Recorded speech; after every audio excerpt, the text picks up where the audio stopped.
Good evening and welcome to the January 23rd special Town Board meeting of the Glenville Town Board. Please rise for the invocation and pledge of allegiance. For tonight's invocation, I ask that you just take a moment of silence to offer your own intentions this evening.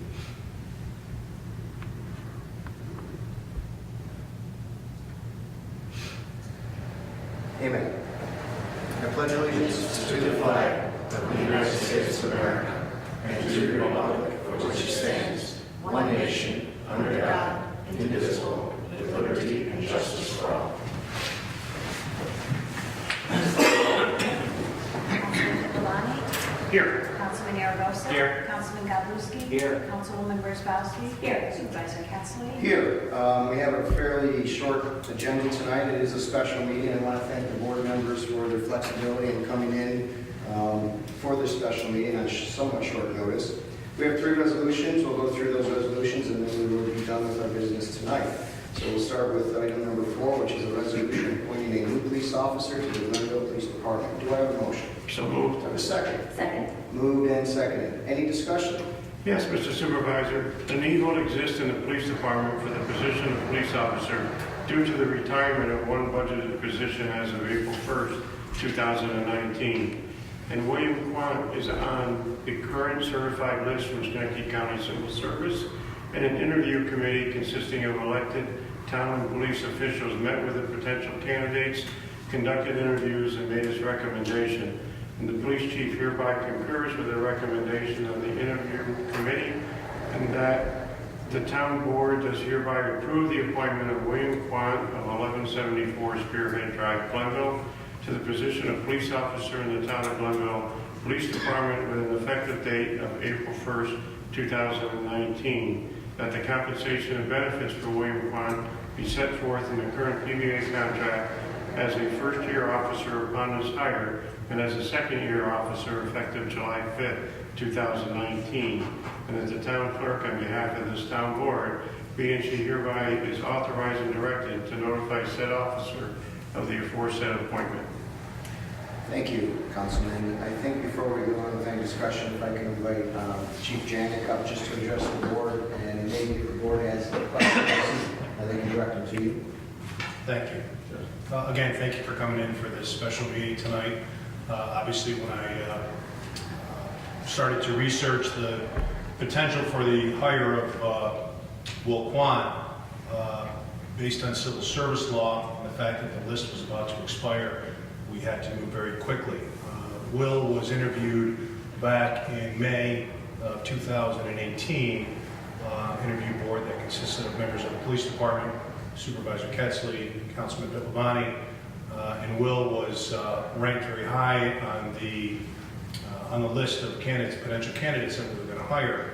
Unfortunately, he wasn't chosen as the #1 candidate. That was Officer Matt Glass, who has completed the academy, went to the academy with Will, because Will was subsequently hired as a SUNY police officer and is now in field training at SUNY Police.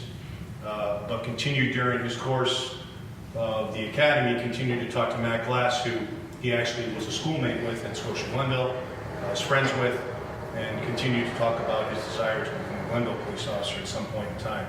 So with that in mind, we called Mr. Quant back into the office and re-interviewed him. He was very, very happy to be interviewed. Again, showed how interested he was in becoming a Glenville police officer, purchased a home on Spearhead, has a long-term relationship with his girlfriend there, and they plan to stay here for good. So I think he'd be a great addition to the police department. Fortunately enough, he's out of the academy, so that's good for us to get a police officer, a certified police officer that will need very little training, if any, other than just some orientation with our department and probably just some field training with the field training officer to go over some of our rules and our regulations, our policies, and some of our paperwork. We are very happy to have the opportunity to hire him as a police officer. And we have been notified by Officer Tracy Nethaway. Those of you who've known Tracy for a long time, has been with the police department for 20 years. She plans to retire April 1st and continue doing what she's going to do on her retirement. We wish her very well. She's still here and will be here. Doesn't plan to go anywhere until then. But with that in mind, we didn't want to wait. We wanted to make sure that we had a valid candidate, and that's why we went forward with this, and that's why we're here where we are tonight. One question I have is, just that we talked about it, but did you ever confirm that if we actually do not have the responsibility for the training costs that were incurred by the... We do not have that responsibility. Any questions or anything from the chief? That was my question. Just a comment for me, I do know Will, as I knew Matt, they grew up with my son, so to say that he's a good kid, real good kid, they both are, and some good work by you guys to go out and find him. Thank you. Thank you, Chief. Welcome. So we have a motion, it's moved. Any more discussion? Seeing none, please record the vote. Councilman Pilavani? Yes. Councilman Aragosa? Yes. Councilman Gollosky? Yes. Councilwoman Wozzachowski? Yes. Supervisor Pettsley? Yes, resolution passes. Next, resolution 5, appointing Travis St. Louis to the position of mechanic. Do I have a motion? So moved. Have a second. I'll second. Moved in second. Any discussion? Mr. Supervisor, there's a vacant heavy equipment mechanic position within the Town of Glenville Highway Department. The Town of Glenville did advertise for the position on the town website, which resulted in 5 applicants for the position. The highway superintendent conducted interviews to fill the vacancy, and he does recommend that Travis St. Louis be appointed to the position of heavy equipment mechanic for the Town of Glenville. So should this resolution pass, it would appoint Travis St. Louis of 148 First Monroe, Glenville, New York, to the position of heavy equipment mechanic effective February 4th, 2019, at a starting rate for such title of $28.12 per hour, and benefits as determined by the agreement between the town and the CSEA Highway Employees Unit. Thank you. We also have Dana with us tonight. Maybe you want to give just an overview of this position for the board. Yeah, as Chris knows, Tom couldn't be here. He's out in one of the one-tons due to the rain event that's causing the icing problems right now. The last of our trucks was leaving the garage at about 20 of 7 when I left highway. Again, to Gina's point, we did receive about a half dozen applications, conducted interviews, and Mr. St. Louis was far and above the most qualified individual based on what we read, how he interviewed, his answers to our questions, his references. His employer is somewhat reluctant or saddened to see him go. His loss is obviously, we hope, our benefit. Travis is a lifelong Scotia Glenville resident and is looking for a long-time career here with the town of Glenville. So, And this position is for the, as you said, the currently vacant position. correct. So that would bring you the full complement, one out of disability. Correct, So- yeah. And we're hopeful, I think Craig Myers goes back the second week in February. We'll know then whether he'll be able to come back. But there's also a recommendation, if I may, while we're on this subject, for the laborer position. And if we can continue to move forward with that, that'll help fill some more seats. As we've explained to Mr. St. Louis, he's not only going to be repairing heavy equipment, he will be plowing snow as well as picking leaves, but he's up to the task. So we have a motion, it's moved. Any other discussion?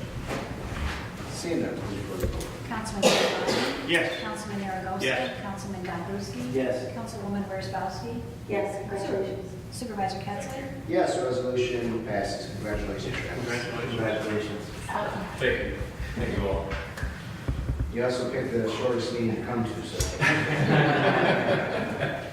Next resolution, the last item on the agenda is resolution number 6, calling for Governor Cuomo to restore AIM funding to all towns and villages in the state. Do I have a motion? I'll move Do it. I have a second? I'll second. Moved in second, just to start the conversation, this resolution calls on Governor Andrew Cuomo, after releasing his fiscal budget for 2019-2020 on January 15th, to restore the AIM funding that he has proposed to cut. In that $176 billion spending plan that he proposed, he called for the complete elimination of the unrestricted state aid known as AIM. Stands for Aid and Incentives to Municipalities.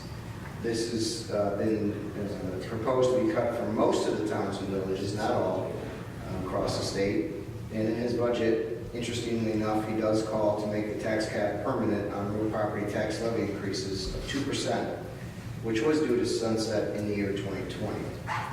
And whereas such the elimination of AIM would hurt local governments and property taxpayers across the state of New York, threatening core services, making compliance with the tax cap even more difficult, and leaving upstate New York in a worsened fiscal position. And whereas this cut in aid would have enormous negative impacts on local communities in upstate New York, leading to property tax increases or service reductions across towns and villages. And whereas Schenectady County alone, our towns and the village would lose collectively over $500,000 in annual state aid. And whereas 1,300 towns and villages would be impacted across the state, yet the governor keeps AIM to cities completely intact. The town of Glenville would lose $176,000 in AIM funding each year, which is equivalent to a 2% tax increase on all town residents each and every year. But by comparison, Schenectady, for example, would keep all of its over $11 million in AIM funding under this proposal, meaning the governor has essentially shifted the greater fiscal burden onto town and village property taxpayers while protecting city residents. Such elimination of aid would take $59 million, almost $60 million away from local governments across this state. This resolution, therefore, is resolved that the town board of the town of Glenville hereby calls on the governor to rescind his proposal to eliminate AIM funding for most towns and villages, and encourages him to restore all funding with an upward adjustment for inflation, and further asks the legislature codify such indexed annual increases into law. Once this resolution passes, the town board directs the town clerk to send certified copies of the resolution to Governor Cuomo, Senator Tedisco, and Assembly Member Mary Beth Walsh. That is the resolution. Any questions or comments? Mr. Supervisor, perhaps for the record and those who might see this meeting at one point in the future, could we perhaps give some examples of where the AIM funding goes for the town so we can show some examples of the real impact that this loss of funding will have for us? Well, AIM is direct into the unrestricted operating budget, so it's operating money. It would mix, I guess it would swirl, you would say, with the levy, and it's interchangeable. So in the $18 million budget, net close to $18 million budget, $8 million is levy. This offsets the need for that to be $8,180,000. Direct unrestricted aid. But the type of impacts it does have is on, I mean, that's two employees. We're hiring 2 employees tonight. What it'll have to do is come out of fund balance. And it kind of brings us back to that old discussion about protecting the fund balance and having the fund balance when you need the fund balance for these types of things. We're one of the few towns that are actually positioned okay to absorb it for this year. But it's an ongoing and compounding problem each and every year going forward. But it is just, it goes to salaries, it goes to people, it goes to the services we deliver. It's unrestricted and necessary. Other questions or comments? Seeing. If I may, just a comment. Mr. Supervisor, I would thank you for convening this body here tonight. I think this certainly is an important issue. If you're watching at home, if you're a resident, a taxpayer of the town or village, I would encourage you to contact your local state representative, write the governor's office directly. The impact that this will have on towns and villages is really critical, and the timing of this, considering that we have gone through all towns and villages at this point have gone through the budget process, really puts us at a disadvantage if we had to absorb this. So I certainly thank you for doing this. I think this is important, and I will support this resolution.